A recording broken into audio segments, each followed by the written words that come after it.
It's July 7, 2019. It's about 11:31 in the morning. I'm parked outside of the Northridge Cinemas, where I just saw Spider-Man Far From Home in 3D. This is my instant review. Instant reviews are my quick take on what a movie or TV show or something like that I usually do it within a day, preferably immediately after watching something. I don't get out a lot lately, so I think the last time I went out was actually to the Avengers Endgame. So Marvel movies are about the only thing I go to see in theaters, because sometimes DC movies, because get the big 3D theater experience. Most other films, I can just watch them on TV, get the same kind of effect for the most part. Okay, that said, this is full of spoilers. Lots and lots and lots and lots and lots and lots of spoilers. So if you haven't seen it, stop and come back later. So I'm going to give you till 5, 4, 3, 2, 1. Okay. If you're still here, spoilers. So, where to start? Relationships are a big part of this movie. There's the father-son kind of relationship, where Peter Parker is trying to make relations. He's missing his Stark, who died in Endgame. Again, and spoilers for that if you haven't seen it. And he ends up looking for somewhat. Happy Hogan is somewhat a father figure, but he's more like a mentor, or a teacher, or an uncle. He's not really a father figure. Which is why, another relationship is Happy and Aunt May, what they call in Hot May, because in the comics and most of the previous movies, Aunt May has been an elderly woman, and the woman who plays Aunt May in the Marvel movies lately is a fairly young woman and really good looking.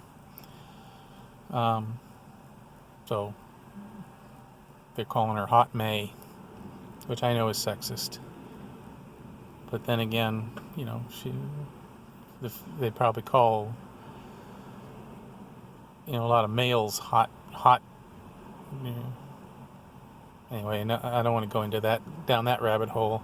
That's irrelevant. So he seems uncomfortable with the relationship that Happy and May have going on, which is part of why I say that his relationship with Happy is more of a mentor than as a father figure. Because I think if he looked at Happy as a father figure, he would be kind of happy that Happy is going after May.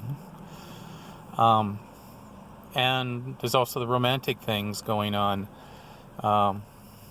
MJ, in the comics it's Mary Jane. I forget what MJ stands for this woman. It's not Mary Jane. I don't know if they ever called her by her real name, the real character name, as opposed to the MJ stands for something. And it's kind of obvious from the way they're acting that she's got as intense of feelings for him, Peter, as he does for her. And they're kind of going back and forth towards each other throughout the whole movie. There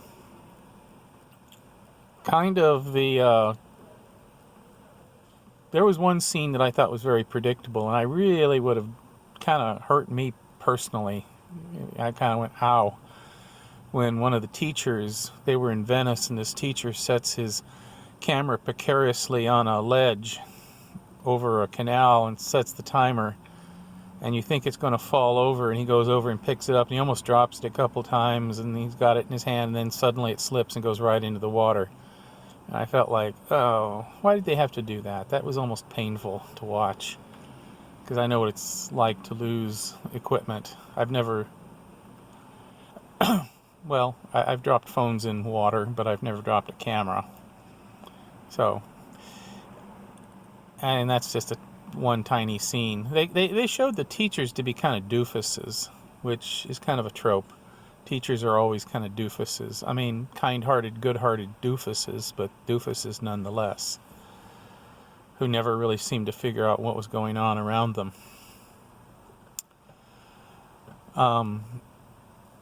Another relationship was Ned Leeds and Betty Brant.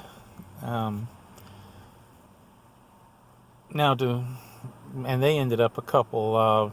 It's like they ended up sitting through a lot of things I won't go into at the moment. They ended up sitting next to each other on the airplane, and at first they were like, ooh, they weren't talking to each other, but by the end of the 8-hour flight from New York to Venice, they became boyfriend and girlfriend. And kind of predictably, they were together throughout the whole thing, being all cuddly, and I mean, they weren't kissing or anything, at least not on camera. And at the end, kind of predictably, they were broken up, although they were still friends. And the thing is in the comics, Ned Leeds and Betty Brant ended up getting married. Also in the comics, Ned Leeds turns into a villain called the Hobgoblin. And so it'd be interesting to see if,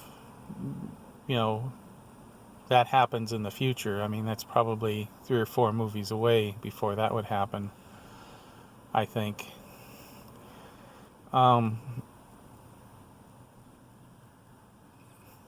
moving on, Mysterio. I mean, Mysterio is a villain. I mean, I don't remember all of his origin story, but the basic thing is he shows up in the comics and in the movie to be initially a hero. And everyone thinks he's a hero, but what happens is the end of it, he's been creating all these disasters and then going in to save the day. And that's kind of what happens here. He gets everyone to think he's a hero, including Peter Parker, and in reality it's all holograms using advanced technology stolen from Tony Stark. And in the end, he how to phrase this? Well, eventually,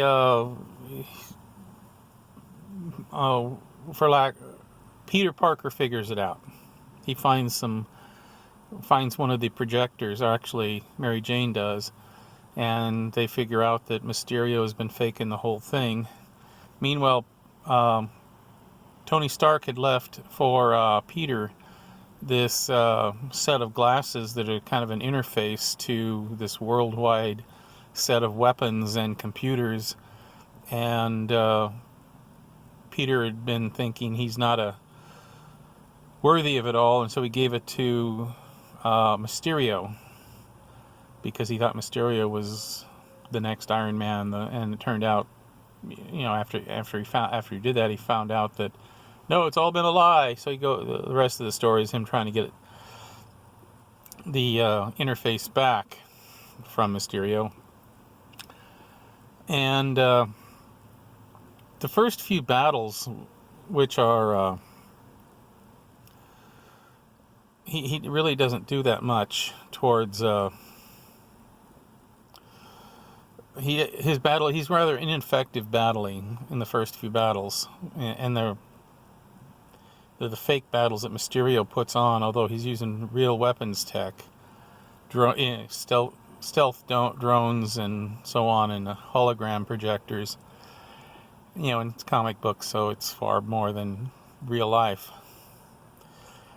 And but in the final battle, it's pretty spectacular. Spectacular Spider-Man. It's the kind of Spider-Man battle that you would see in the comic books, where he's flashing this way and that way, avoiding impossible odds. Lots of explosions. He gets pretty beat up, shot at point blank range more than a few times, which shows how tough Spider-Man is. Peter Parker is at this point. He's using some Stark tech to make his suit, but that more enhances his ability. He's not Iron Man, he's Spider-Man. He uses Stark tech, but it's not the Stark tech that makes the difference in this. It's his own natural abilities. And of course, there's stepping back a bit. Mary Jane shows that she knows he's Peter Parker, Spider-Man, and he first he denies it. No, it can't be. And then Mary Jane pulls out this projector covered with webbing, and they don't know it's a projector until she hits a button, and all of a sudden the monster scene with Mysterio fighting pops out. So he realizes that it's all been fake. Mysterio starts looking for the missing projector and using the Stark tech that he got from the glasses called EDITH, which is an acronym for even dead, I'm your hero, or something like that. Because it says Stark did love his acronyms, or something like that. And so they end up being a couple because she knows, and there's a scene where Ned Leeds walks in on them, and he's in his Spider-Man stealth suit, and they get in kind of a competition, MJ and Ned Leeds, over to who's known each other longest, and something like that. Competition. You can tell there's a little bit of jealousy going on there between the two of them over Peter.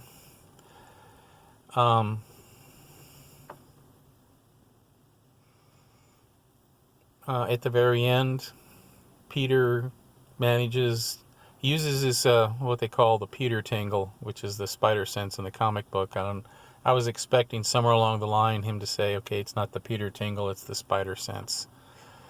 And he ended up defeating the illusions of Mysterio by closing his eyes, apparently, and just following. Well, I don't know if he closed his eyes, he just followed his instincts with the Peter tingle, the spider sense, and he went past through all the illusions and got straight to Mysterio, who in the end is just a person in a funny suit, human being. And Mysterio is apparently killed, because he wants people. He orders all these drones to use their firepower on the approaching Spider-Man, even though he's in the fire zone, and apparently he's shot by some friendly fire somehow. Friendly for him. It was one of the drones he had under control shot him, and at the end of that scene, he apparently dies. And again, say apparently because of what happens later. They end up going back from Europe. The big battle took place in London. They all went back to. They were in the Newark airport on their way back to New York, and you have all the families there. And there was one scene. Flash Thompson is one of the characters there, who he's like Peter Parker's bully, and he'd made a couple of comments about Peter Parker being poor, and the rich people drive through the poor districts, whereas poor people take the buses through the poor districts, or something like that. And at the very end, there is his butler. He walks up, and there's a butler, our assistant, family assistant, holding the sign saying Thompson. He says, "Couldn't mother make it?" Nope. And considering that what was going on in Europe was a worldwide story, that his mother couldn't make it to pick him up at the airport after knowing what he must have gone through, says a lot. I mean, even if it was just like their first trip to Europe, that would say a lot that she didn't show up. Of course, I don't know if it was the first trip to Europe. Maybe it wasn't. But that gives a window into his family and his family relationship. So like I said, relationship is a big part of the movie. Then there were two post-credit scenes. The first one, Spider-Man in full costume takes MJ for a ride through the city, web slinging. And, he's having a great time and she's terrified. So it's kind of wondering, does he not realize how terrified she is? And when they get down, she's clinging to him real tight, and she gets down and she's like trying to put on a brave face saying, okay, we're never doing that again. Where's that effect? And, he ends up jumping up to leave her after he said, I gotta go. And he jumps up on a light pole, and there's, as in many big cities, there's this big jumbotron on the side of a building that pops up, and all of a sudden one of the missing characters from the Spider-Verse shows up, J. Jonah Jameson, they show a video of Mysterio leaving this message about how Spider-Man was behind it all, and I'm going to have to leave the dimension or something like that. And, some doctored video and audio of Spider-Man saying that I'm going to execute them all, or words to that effect. And then J. Jonah Jameson, JJJ, pops back on the screen, and he starts screaming about how Spider-Man is a menace, and Mysterio may have been the greatest superhero of all times. And then finally, Mysterio says, Spider-Man is Peter Parker. And so kind of unexpected. That was, to me, the most unexpected thing in the whole movie. I expected, for instance, Ned Leeds and Betty Brant to break up, because that's just the way kids are. 16-year-old kids fall in love, and 3 days later they're out of love. So that was kind of believable. So there were some things I looked at and I went, okay, that's expected. I expected, because I know the story of Mysterio, I expected he was going to be the bad guy. I just didn't know how he was going to be the bad guy. But I didn't expect them to reveal his identity. And then the final scene, the final post-credit scene at the very, very, very end of the credits, they showed, it turned out that Nick Fury and Agent Hill, they both were Skrulls. I'm not sure of the names, so I'm not sure if they were the same Skrulls from Captain Marvel. But they were talking, and they were talking on the phone to somebody, and you don't know who they're talking to. And then this is another unexpected thing. They end up at the end of the conversation, after they're Skrulls, they're in full Skrull appearance while they're driving along, and it pops to the real Nick Fury, who's on a big spaceship. Well, I don't know if it's a spaceship or a planet. Could be or a ship. I don't know what it is. But the real Nick Fury is apparently aware that he's being impersonated by a Skrull. So they're probably working together at that point. So what does that mean for the future of the MCU? Nick Fury in space. Maybe Nick Fury in space is part of the organization for Marvel Comics called SWORD, which is the outer space version of S.H.I.E.L.D. S.H.I.E.L.D. deals with Earth threats. SWORD protects the Earth from alien threats out in space. If they get to the Earth, S.H.I.E.L.D. deals with them on the Earth. SWORD deals with them while they're still in space. At least that's my impression. And there's some kind of overlap in the Venn diagram of things. other things that I can think of off the hand. They called the 5-year period where all these people were dusted, they were calling it the annihilate or the decimation when everyone was gone, but now they're calling it the blip. And as a lot of people have speculated, people came back at the age they disappeared. They addressed that right off, where there was one character, and I think it might have been Ned Leeds' little brother, who he makes a comment about how when they went away, he was just a young punky kid, and now he's like this 5 years later, he's this big, tall, handsome hunk that all the girls want. Again, I think he said it was his little brother, but it might have been somebody else. Some kid that they knew at the time, who's now, basically their age when they were just this little punky, he was a punky kid. I don't know where Betty Brant was. I don't remember her from the last Spider-Man movie, so maybe she was not dusted and she took the long way around, so to speak. And she's 5 years older now. So, if Ned had not been Ned obviously was one of the dusted, as was Peter. Flash, MJ, and a lot of the others were all dusted and spent the 5 years in the blip. So if Ned Leeds had not been dusted, he'd be 5 years older, so he'd be in his early 20s, and Betty would be in her